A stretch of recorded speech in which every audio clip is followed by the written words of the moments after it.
Today's episode is sponsored by CallRail. When a single call could mean thousands of dollars in revenue, you can't afford to be in the dark on your marketing attribution. Stop guessing and start optimizing with CallRail, the lead generation platform that helps you transform calls into consults. With CallRail, you'll know the exact keywords and campaigns that are driving your highest value clients. Answer and qualify calls 24/7, use AI to analyze client intent and to automate follow-up so your high-value leads don't slip away. Most importantly, CallRail's platform supports HIPAA compliance to ensure your client information remains safe and secure. It's time to stop the guesswork and start using real insights to inform your marketing strategy. Optimize ad spend and drive significant growth in your med spa. Try CallRail by starting a 14-day free trial at callrail.com/medspa-success. That's callrail.com/medspa-success. We've been using CallRail for over a decade in our agency. I think it's the best call reporting and attribution platform on the market.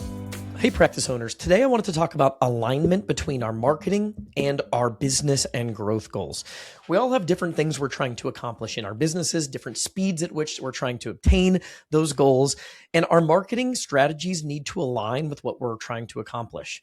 So this is a blank canvas. There are a lot of different directions we can go with our marketing, and marketing can accomplish different things for our business. So getting clarity and alignment, I think, is really, really important. And that's what we're going to talk about today. I just got off a call with our team where we were talking about this related to one specific client and some of the things that we've done for them that have been really successful and some campaigns that are struggling and some of the reasons why, and also giving the client a clear picture of like, hey, when we say something is or isn't working, that's probably too black or white.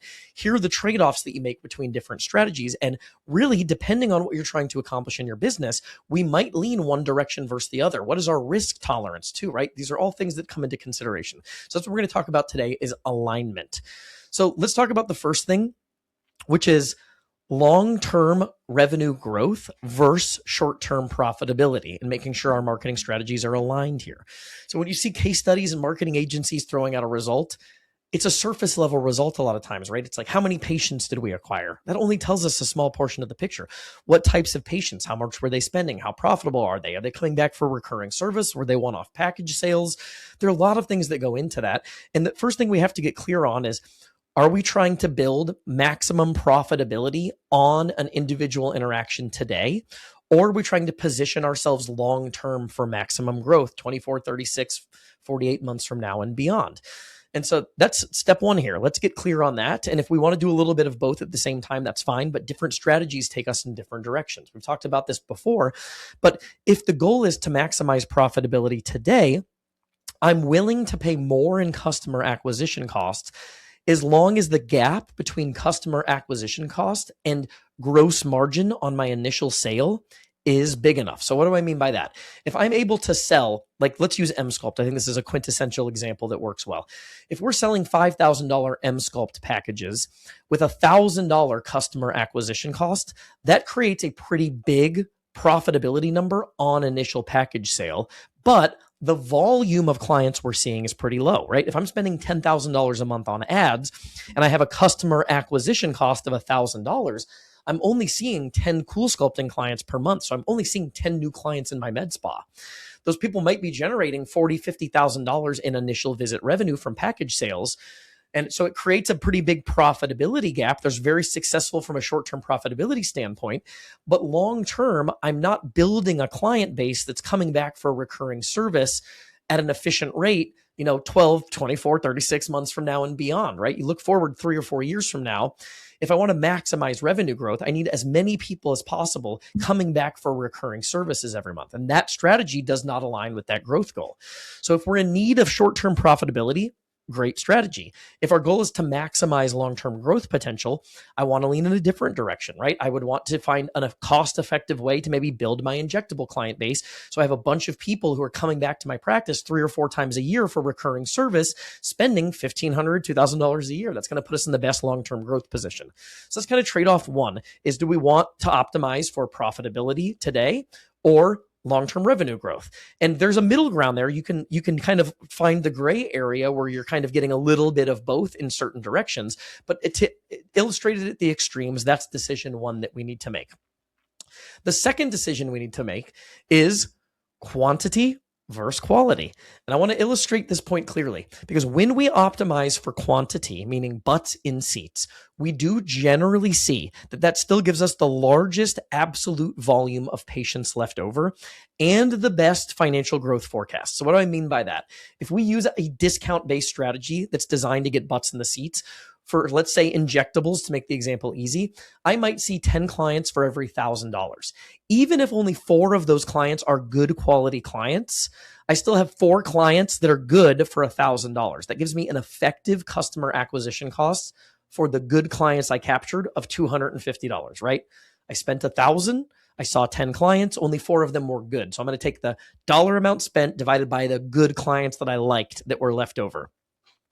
That's generally financially advantageous versus trying to optimize for patient quality upfront. When we optimize for patient quality upfront, we might only see 3 clients for every $1,000 from the get-go, right? So yes, I saw 10 in strategy 1 with the discount strategy with only 4 good ones. So relative percentages, I'm not like my client quality is worse on strategy 1, but I still have a larger absolute volume of patients left over than I do when I optimize for patient quality upfront. So understand the trade-off there. If we're trying to optimize for quality upfront, you pay more in customer acquisition cost, which means a slower growth path and that we're seeing generally a smaller number of clients every month. So when we look again long-term, a smaller number of people in our recurring revenue model. MedSpa owners, we are hosting a free training on December 18th at 3 o'clock Central to show you the exact strategies, frameworks, offers, and ads that are working best for our clients right now. I don't think there are many people doing this. We're going to peel back the curtain. We're going to show you stats, ads, offers, frameworks, the service direction, like, hey, why are we putting our clients' ad dollars here and not here? How do we prioritize ad spend? It's going to be my deep dive, detailed crash course into the strategies that are working best for our clients right now. I'm confident that it'll transform your marketing investment and your patient acquisition for 2026. So don't miss this opportunity. If you're watching this before the deadline, December 18th at 2 o'clock p.m., visit medspamagicmarketing.com/2026 to sign up. So that's medspamagicmarketing.com/2026 to register. The next trade-off that I want to discuss in terms of alignment is risk tolerance. If we're willing to see 10 clients to get 4 good ones, right? I call that, probably need a better analogy here than sifting through the dirt to find the gold. I don't mean to call those patients dirt, but these are the kind of clients that are just jumping from place to place for a deal. They're looking at Groupon. They're just they are the extreme discount shoppers that will jump to another facility for a better deal on Botox or Dysport next month. I might have seen 6 of those people out of 10 to get the 4 good ones. And the risk that you face there is provider alignment. Are providers having a bad experience at work? Are they frustrated? Is it screwing with their comp structure, their commission structure, because their schedules are full of these bad quality clients that they don't want to see, even though, again, overall volume of the good quality clients left over is good? Are we risking negative Google reviews? If our providers are having experiences that are kind of iffy, where clients are coming in that are discount shoppers and they're complaining and they're ruffling feathers and we're putting Google reviews at risk. There's another thing we need to talk about in terms of alignment. Is that a risk we're willing to take, or are we willing to pay more to acquire clients, knowing we're going to see fewer clients and that maybe our revenue growth projections are not going to be as aggressive as they would be in example 1, but we're willing to do that because we don't want to take the risk in terms of provider burnout or a negative Google review? That's the next thing we need to talk about in terms of alignment. This also might branch over into knowing your team and knowing your providers. If you've got providers that you know are really good at dealing people, they can see these types of patients that are coming in for a deal, and they generally are going to have a good experience and it's not going to be an issue and they're not going to be frustrated, then you can lean into that strategy more so than if you can that maybe you have a provider that's a little bit green. They're not as good at explaining the service. Their upsell, cross-sell, and retention rate isn't as good. And by not pre-screening for quality, you're seeing too much attrition and initial visit revenues that are really low. And like it's sort of throwing a wrench in the system because your providers don't kill it with that strategy. There's something else you need to understand in terms of alignment, right? When you talk about providers, an esthetician, this is a great example. We've got a facial ad that we like to run, which is basically dropping the price of a facial to dirt cheap, like a $29 introductory custom facial. And I'll explain why we do that here too, because I can't mention it without explaining why. But if you use that strategy, it's reliant on maximizing at-bats with going into it knowing that my provider needs to be killer at retention, thrilling and delighting the prospect, cross-selling them, and we have to have a good internal strategy as a business cohesively as to how we're going to get that person or as many of those people as possible to purchase other services, to upsell, cross-sell, and do other things with our practice after the initial visit, right? Or during the initial visit even.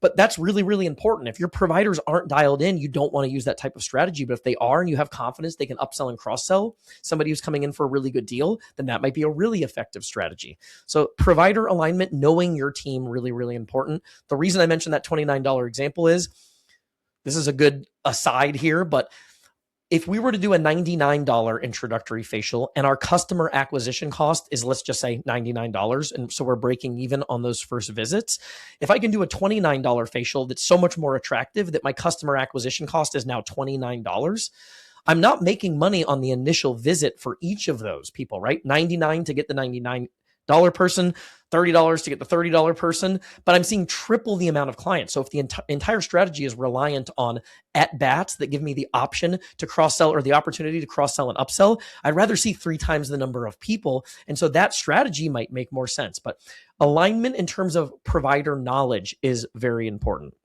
right? So we talked about long-term growth and revenue growth versus short-term ROI. We talked about quality versus quantity and some of the trade-offs that we manage there and the importance of alignment, knowing our team and what we're trying to accomplish in terms of, hey, our team. So the next thing is understand your business goals. Are we trying to grow our injectors, the future of our business? We're going to be a 60, 70% injectable based business. Then it makes sense to continually build that. If I'm in a time of need right now where I've got an esthetician that needs booked, I might need to run some strategic ads that align with growing the business for the esthetician. And you don't want to jam a square peg into a round hole just because you need that thing. I mentioned this a lot. It might be the case. If you want to sell more microneedling packages, my contention would be the best way to do that is to build your injectable client base. And now you have people that know, like, and trust you that are more likely to buy a top tier premium service that's a little bit more expensive at the standard price point. So you might have to reverse engineer into the goal, but understand what you're trying to accomplish there. Who needs to be busy, right? If I've got a provider that's been with me for a really long time, I'm trying to grow the business, but I've got a provider that's pretty busy. I don't probably want to send that provider a bunch of new discount patients that probably just is not necessary. Their schedule is already busy. We can't extract more out of them. I don't need to fill their schedule with new patients that are coming in at a severe discount. Doesn't necessarily make sense to do that for someone that's already busy. But if I've got a new injector or that person's busy and it's time to get a new injector, early on, it might be a really good strategy to use an aggressive discount to book that new person, assuming we're confident they're going to delight the clients. But right, that might be an indication here in terms of alignment. Who are we trying to get busy and what's the next move in our business? Are we growing the esthetician-based services? Do we need a new injector? Is our injector busy and the opportunity for revenue growth is to get a new injector? That strategy can also change and evolve over time. One of my favorite examples in terms of, let's talk about alignment in terms of pricing strategy. Mary, my wife and business partner, when we first met, she managed a high-end pet spa where we lived in West Palm Beach. And her boss used this very simple strategy, but it's so effective. And I love that he did this. And you see a lot of big businesses do this too, which is if he was the new person in town, he knew he didn't have a reputational advantage. So he would be the cheapest and he would do a phenomenal job. So he was providing an exceptional value early on to clients because he was the lowest price, but he was doing as good of a job as the luxury providers. And as he built the reputation from growing the client base, originally from the discount-based strategies, he would elevate his price points based on demand. So there might be an alignment conversation in terms of timing, right? Are we at a point in our business or is there a provider in our business that we need to utilize a strategy for that's different than another provider? That makes sense depending on the timeline of your business and what you need now, right? Who needs busy? Very, very important. So I think the takeaway from today is make sure that your marketing is aligned with your growth goals. If you're working with a marketing team, if you've got an in-house marketing person, you're working with an agency like us, have these conversations. Talk about the big picture. Where are we now? What are we trying to do in our business? What are our growth goals? How are we going to get there? What services do we want to promote? What services do we believe in? Who's the next person in our business that needs more appointments and needs to be busier? And how can we calibrate this over time? Also balancing the difference between short-term profitability and maximizing at bats and the gray area that lives in between those two things. So my reminder here going into 2026 is work on alignment. Make sure that your marketing strategies are aligned with your growth goals and the needs of your business. There's not a one size fits all approach all the time. And you have to know exactly what you're trying to accomplish so you can communicate that effectively to your marketing provider so you can have that alignment going into 2026 and beyond. If you have any questions, shoot them in the comments below. Hope this was helpful.